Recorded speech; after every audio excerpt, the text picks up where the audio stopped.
नहमदुहु व नुसल्ली अला रसूलिहिल करीम अम्मा बाद अऊज़ु बिल्लाहि मिनश शैतानिर रजीम बिस्मिल्लाहिर रहमानिर रहीम रब्बि इश्रह ली सदरी व यस्सिर ली अमरी वहलुल उक़दतम मिन लिसानी यफ़क़हू क़ौली रब्बि ज़िदनी इल्मा रब्बि यस्सिर व ला तुअस्सिर व तम्मिम बिल खैर सुब्हानल्लाहि व बिहम्दिही अददा ख़ल्क़िही व रिदा नफ्सिही व ज़ीनता अर्शिही व मिदादा कलिमातिही अल्लाहु अकबर कबीरन अल्हम्दुलिल्लाहि कसीरन सुब्हानल्लाहि बुकरतन व असीलन। मौजूद सामीन अस्सलाम वालेकुम वरहमतुल्लाहि वबरकातुहू। रमज़ान स्पेशल सीरीज़ मकारिम अखलाक की जो नेगेटिव क्वालिटीज़ थी उसमें आज हम बात करेंगे फ़हश गोई और बदज़ुबानी।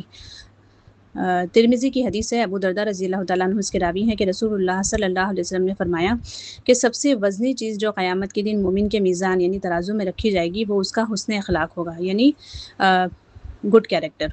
और अल्लाह उस शख्स को बहुत ही नापसंद करता है जो ज़बान से बेहयाई की बात निकालता है और बदज़ुबानी करता है ना। ज़ुबान जो है देखिए बग़ैर हड्डी की है, लेकिन बहुत कहते ना कि इसमें असरात पाए जाते हैं। एक बहुत अच्छा शेर है ना कि किसी शख्स को इस हकीकत से इनकार नहीं है, कत्ल करती है ज़ुबान मगर ये तलवार नहीं है ना। इस ज़ुबान से निकले गए तीर और ताने और तशनी और अल्फाज जो है आप देखें कि उम्र भर के लिए एक शख्स को ज़ख्मी कर जाते हैं, और बाज़ औक़ात ये ज़ख्म इतने गहरे हो जाते हैं मेरी बहनें कि वो कब्र तक साथ जाते हैं। और ये कहते हैं ना कि ये जो अल्फाज जो है ज़ुबान से निकले वैसा तीर होते हैं कि जो दोबारा कमान में नहीं लौट सकते।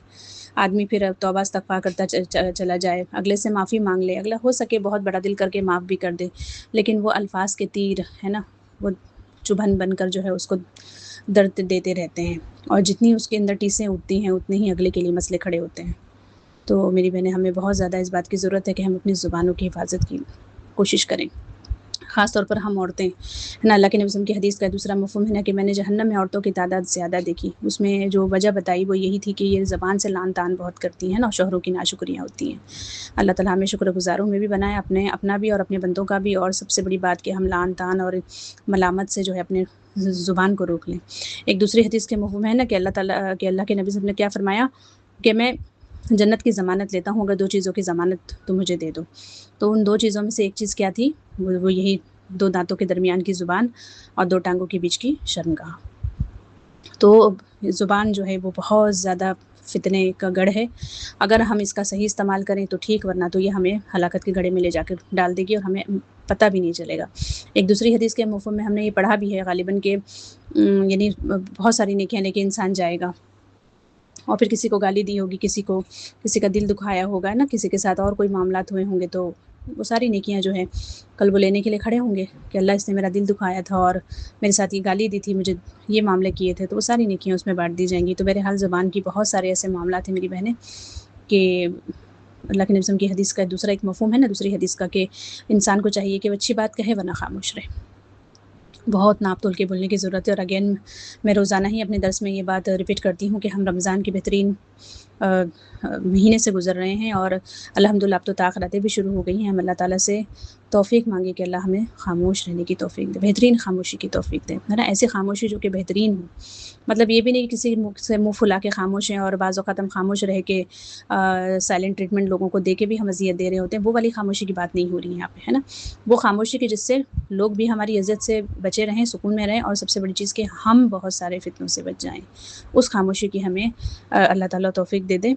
फिर जो है खुल्क़े हसन की तफ़सीर फरमाते हुए अब्दुल्ला बिन मुबारक रहमतुल्लाह ने फरमाया कि अच्छा इख़लाक़ ये है कि आदमी जब किसी से मिले तो हंसते हुए चेहरे से मिले, है ना। देखिए मुस्कुराना भी सदका है ना। हमारा दीन इतना खूबसूरत मज़हब है, क्योंकि किसी को स्माइली फेस जब देखते हैं या किसी को स्माइल करते हैं तो आप देखें कि साइकोलॉजिकली भी है ना उसके गम और तकलीफ़ में कमी आ जाती है ना। बंदा जो है वो, और ये भी है ना कि स्माइल जब हम करते हैं, यानी हमारे होंठ स्माइल करते हैं, तो हमारे दिमाग को ये सिग्नल जाता है कि हाँ बंदा खुश है। तो इसीलिए हम खुद भी मुस्कुराते चेहरे से रहें, और ख़ास तौर पे जब हम किसी से मिलें तो स्माइल करें, ज़रूर स्माइल करें ना, कि फ्री की चीज़ है मेरी बहनें, कोई खर्च नहीं होता इसमें। मसला ये है कि आज लोग इतने ज़्यादा बख़ील हो गए हैं कि स्माइल भी नहीं करते हैं ना। बाज़ औक़ात कुछ लोग इतने बख़ील हो जाते हैं कि बहरहाल अल्लाह ताला उनको भी हिदायत है। हम तमाम को बार बार मज़ीद हिदायत की ज़रूरत है, हर वक्त हिदायत की ज़रूरत है, और स्माइल करें, है ना। और अल्लाह के मोहताज बंदों पर माल खर्च करें। देखिए एक तो ये है कि जिस्मानी ख़र्च ये है कि स्माइल करें, हौसला दें और सामने वाले को मोटिवेट करें। ये नहीं कि उसको डीमोटिवेट करें, कोई शख्स कुछ कर रहा है तो है ना हसद करें, उससे जलन करें, बल्कि उसको मोटिवेट करें। और दूसरा ये कि माल के ज़रिए भी अल्लाह के मोहताज بندوں پہ ہم خرچ کریں. مال کی بات کیوں آئی؟ کیونکہ مال خرچ کرنے سے دل کی بخیلی ہے نا، حسد، جلن، غصہ، یہ سب کیا ہو جاتا ہے نا، یہ دھیرے دھیرے جو ہے یہ بیماریاں دور ہو جاتی ہیں. تو اسی لیے میری بہنیں ہمیں اس بات کی کوشش کرنی چاہیے کہ ہم جو ہے وہ مال بھی خرچ کریں اور کسی کو تکلیف نہ دیں، ہے نا، اپنی ذات سے کسی کو بھی تکلیف نہ دیں. کہتے ہیں نا کہ بھلائی کا، نیکی کا سب سے کم درجہ یہ ہے کہ ہم اگر کسی کے لیے کوئی اچھا نہیں کر سکتے تو کم از کم، ہے نا، اپنی ذات سے، اپنی زبان سے، اپنے معاملات سے لوگوں کو ایذا بھی نہ دے، تکلیف بھی نہ پہنچائے. کسی کے لیے اگر کسی کے بارے میں ہم کلمہ خیر نہیں کہہ سکتے اگر، تو کلمہ شر بھی نہ کہیں. کلمہ شر میں کیا چیزیں آتی ہیں نا، اس کی برائی کرنا، غیبت کرنا، اس کی عزت پہ حملہ کرنا. بلکہ ایک مومن کے بارے میں یہ آتا ہے کہ اگر تم پیٹھ پیچھے کسی کے بارے میں سنو بھی کہ اس کی عزت کے بارے میں یا اس کے کیریکٹر کے بارے میں، ہے نا، یا اس کے کسی معاملے کے بارے میں دو لوگ بات کر رہے ہیں، غلط بات کر رہے ہیں، تو ہمارا کام یہ ہے کہ نہیں نہیں ایسا نہیں ہو سکتا، آپ بدگمان نہ ہو، ہے نا. ہو سکتا ہے اس کی کوئی مجبوری رہی ہو، تو کیا ہو، فوری پازیٹیو رسپانس کریں. یہ ایک مومن کا شیوا ہونا چاہیے، نہ کہ یہ کہ دو لوگوں کی برائی میں ہم بھی جا کے ہوں ہاں ہی کر کے، یعنی اپنی گردن ہلا کر بھی جو ہے نا اس میں پارٹیسپیٹ کر لیں. یا اگر اتنا نہیں کر سکتے تو کم از کم وہاں سے ہٹ جائیں، پارٹیسپیٹ بھی نہ کریں. تو اللہ تعالیٰ جو ہے ہمیں اس کی توفیق دے. اور حضرت علی رضی اللہ تعالیٰ نے فرمایا کہ فحش بات کہنے والا اور فحش بات کی اشاعت کرنے والا، ہے نا، فحش بے حیائی کی باتیں کیا ہیں، سوشل میڈیا سب سے بڑا اس کا گڑھ ہے. اور بھی بہت ساری باتیں ہو سکتی ہیں، ہے نا، کسی کی کیریکٹر کے بارے میں بات کرنا ہو، فون پہ فون، خالہ کو بتایا، پھپھی کو بتایا، چچی کو بتایا، اس نے اس کو بتایا، ہے نا، یہ کیا ہے، اشاعت کرنا، ہے نا، ایڈورٹائزمنٹ. پورے خاندان میں بات پھیل گئی، ہے نا، نکلا تھا ایک چھوٹا سا کیڑا اور وہ جو ہے پہنچتے پہنچتے کیا ہو گیا، ایناکونڈا بن گیا. یہ کیا ہوتا ہے، اشاعت کرنا ہوتا ہے. اور اسی طریقے سے دیکھیے شیئر، ہے نا، سبسکرائب اور فالو اور لائک، یہ سب کیا ہے میری بہنیں، اللہ نہ کرے اگر وہ کنٹینٹ فحش ہے نا، بے حیائی پھیلانے والا کنٹینٹ ہے کسی بھی معاملے میں، کسی بھی طریقے پہ، تو اگر ہم نے اس میں اپنا اتنا سا بھی حصہ لگایا نا میری بہنیں، تو سمجھ لیجئے کہ وہ جتنا کنٹینٹ بنانے والا گناہ ہے نا، اگر ایک عورت وہاں پہ برہنہ ہو کے ناچ رہی ہے، اگر ہم نے اس کو دیکھا ہے، ویوز دیے ہیں اور اس طرح سے اس کو لائک کیا ہے، شیئر کیا ہے، تو ہم اور وہ دونوں ہی برابر ہیں پھر. تو اللہ تعالیٰ ہمارے ایسے بہت سارے گناہ ہم سے ہو چکے ہیں جانے انجانے میری بہنیں، اللہ تعالیٰ ہمیں معاف کرے، توبہ کرے، استغفار کریں، ہے نا. یہ آخری عشرہ جو ہے وہ گناہوں سے معافی کا عشرہ ہے، جہنم، اپنی گردن کو جہنم سے آزاد کرنے کا عشرہ ہے. اللہ رب العالمین ہم تمام کو معاف کرے. اللہم انک عفو کریم تحب العفو فاعف عنا. ہم تمام کو اللہ معاف کرے اور ہم پر رحم فرمائے، ہمارے معاملات کی اصلاح کر دے. کیونکہ انسان کے گناہ ہی ہوتے ہیں نا میری بہنیں جو اسے بے چین کیے رکھتے ہیں، اور اس کے بہت سارے مسئلے، بہت سارے مسئلے ہمارے گناہوں کی وجہ سے ہی آتے ہیں. ایسے تو بہت سارے اللہ تعالیٰ درگزر کرتے ہیں. تو انشاءاللہ جب ہم سچے دل سے توبہ کریں گے، استغفار کریں گے، اپنی اصلاح کر لیں گے، اللہ کے آگے ہم سبمٹ کر دیں گے، سرنڈر کر دیں گے، ہے نا، مسلم، سچے پکے مسلم بن کے رہیں گے، اللہ کی اطاعت میں اپنی زندگی جو ہے وہ سر تسلیم خم کر دیں گے، تو انشاءاللہ آپ دیکھیں کہ مسئلے بھی حل ہونا شروع ہو جائیں گے. سورہ نوح کی آخری آیت کی ترجمے میں یہی بات ہمیں ملتی ہے کہ استغفار کرو، آسمان سے بارش برسے گی، استغفار کرو، اللہ اولاد دے گا، استغفار کرو، اللہ مال دے گا. ہمیں یہی تو چاہیے نا میری بہنیں. اللہ تعالیٰ ہم تمام کے مسئلوں کو حل کرے، ہمیں سکون دے، عافیت دے.